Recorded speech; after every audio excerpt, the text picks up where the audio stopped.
There are ideas so powerful, so dangerous, that merely thinking them feels like heresy. What if the greatest hero the Marvel Cinematic Universe ever created returned not as a savior, but as its executioner? What if Tony Stark didn't die a hero, but survived the multiverse long enough to become its god? This is not nostalgia. This is not fan service. This is a narrative weapon. And today, we're going to explain why Robert Downey Jr. is not just a good choice for Dr. Doom. He is the only choice. The weight of a perfect ending. I am Iron Man. For words, a full stop at the end of a cinematic universe. Tony Stark's sacrifice in Endgame wasn't just a death. It was closure. For the audience. For the MCU. For an entire generation raised on flawed heroes learning to care. And that is exactly why bringing Robert Downey Jr. back as a villain is narratively catastrophic in the best possible way. Because Tony Stark didn't just save the universe. He became a ghost that haunts it. Every phase since Endgame has struggled with this absence. Not because the MCU lacked characters, but because it lacked gravity. Tony Stark was the emotional center of Marvel. The ego, the guilt, the arrogance, the man who believed intelligence could solve everything until it couldn't. Now imagine this. That same mind, unburdened by morality, unrestrained by sacrifice, no longer limited by human ethics. That isn't resurrection. That's corruption. And corruption is far more terrifying than death. Why Marvel needed a god, not a villain? Let's be brutally honest.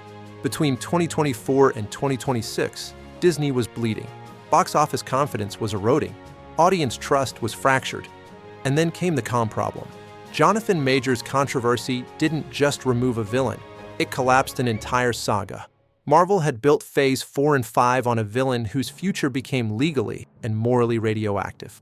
Kevin Feige faced an impossible question. How do you replace a multiversal conqueror without starting over? The answer wasn't bigger spectacle. The answer was mythology. Dr. Doom isn't just a villain. He's a force of inevitability. And if Marvel wanted the audience to believe again, they needed a face that carried history. A face audiences trusted, loved, and would be devastated to fear. Robert Downey Jr. isn't stunt casting. He's emotional leverage. When a hero decides morality is inefficient. In 2016, Marvel Comics published a run that felt almost sacrilegious.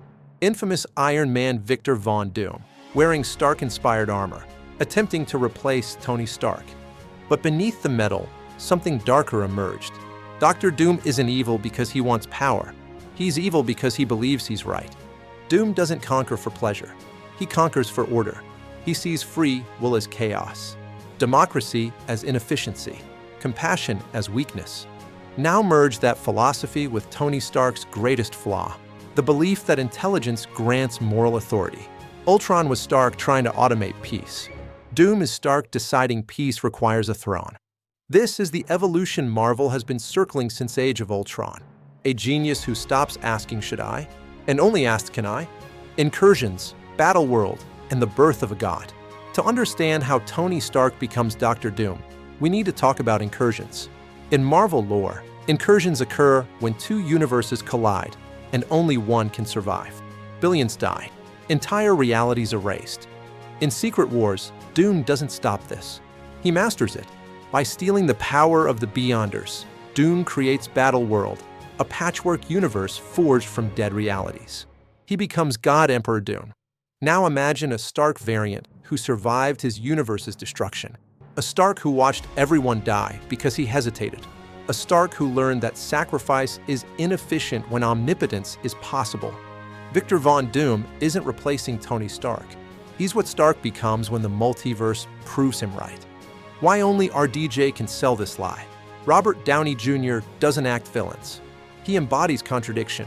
Watch Oppenheimer. That wasn't a man celebrating power. That was a man terrified of what his intellect unleashed.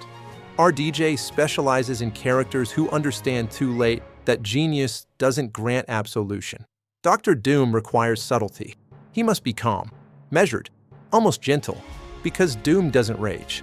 He concludes, only RDJ can make audiences believe that the villain truly thinks he's saving everyone. And worse, make us wonder if he's right. The end of the MCU as we know it. Avengers. Doomsday won't be about heroes versus villain.